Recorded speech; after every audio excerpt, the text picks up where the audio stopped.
Okay, so today I want to talk about graphing functions that are of the form y equals mx.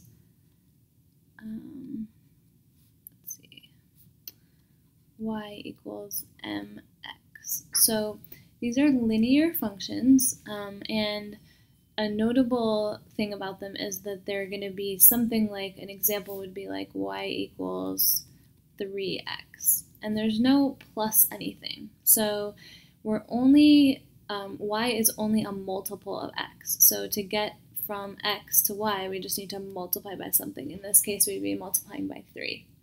So an important piece of a function like this is that if you put in 0 for x, and let me just go ahead and make a little chart here.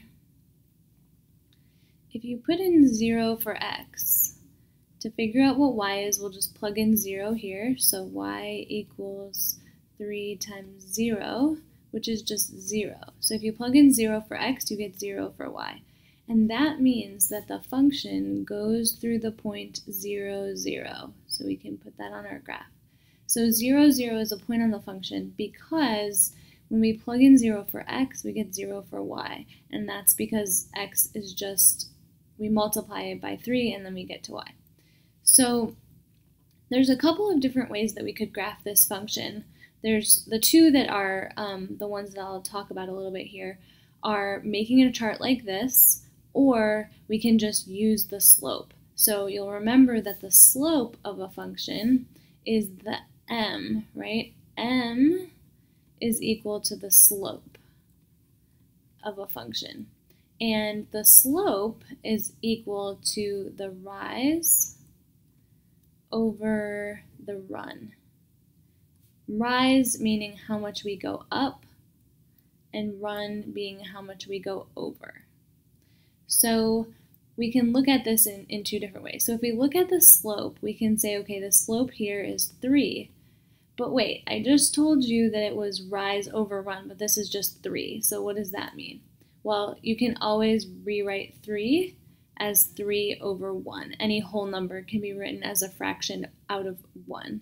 So we have 3 over 1. So 3 is the rise, which literally means we go up 3. And then the run is 1, so we go over 1, which is to the right 1. Okay, so if we want to graph it using the slope, we would start from the point that we already have, and then we would go up 3 and over 1 and put a new point there. And then we would go up 3 and over 1 again and put another point there. And then we would connect those points. But I want to go back and look at the chart here and see how that looks different, or how it looks the same. So let's say that we wanted to make some more points on this chart. We could plug in 1 for x. So if we plug in 1 for x, we multiply by 3 to get to y. So 1 times 3 is 3. So 1, 3 would be this point. So we would go 1, 3, and that's actually the exact same point that we got using the slope, up 3 over 1. We can do the same thing again, and let's say we put in 2, and then we would have y equals 3 times 2, which is 6.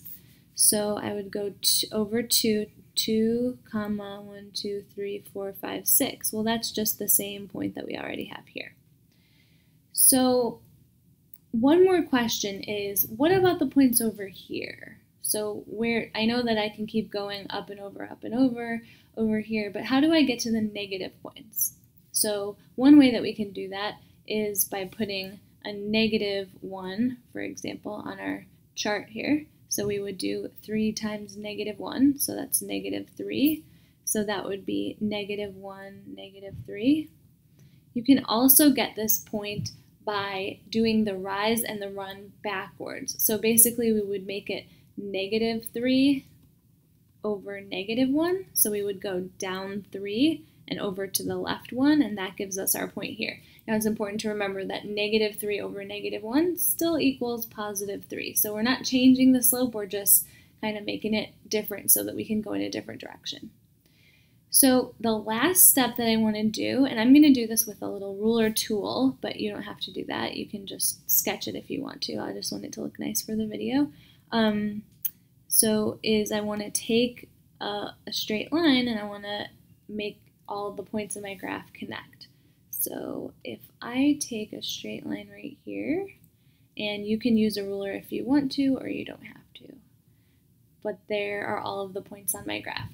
Now, it's important to note that I'm going to put arrows on this line, and you should too, because the line goes on forever. It does not stop at this point. We could put in 1,000 for x and get 3,000 for y. That's still on the line. In addition to that, the points in the middle of the whole numbers are also on the line, like 0.1 and 0.3. That's a point on this line. And any of these points here, it's continuous, so there's infinitely many points here. All of those points are on the line, not just the colored ones that we graphed. Every single point here is on the line, as long as x times 3 is equal to y. Whatever points that gives you, any of those points can be on this line.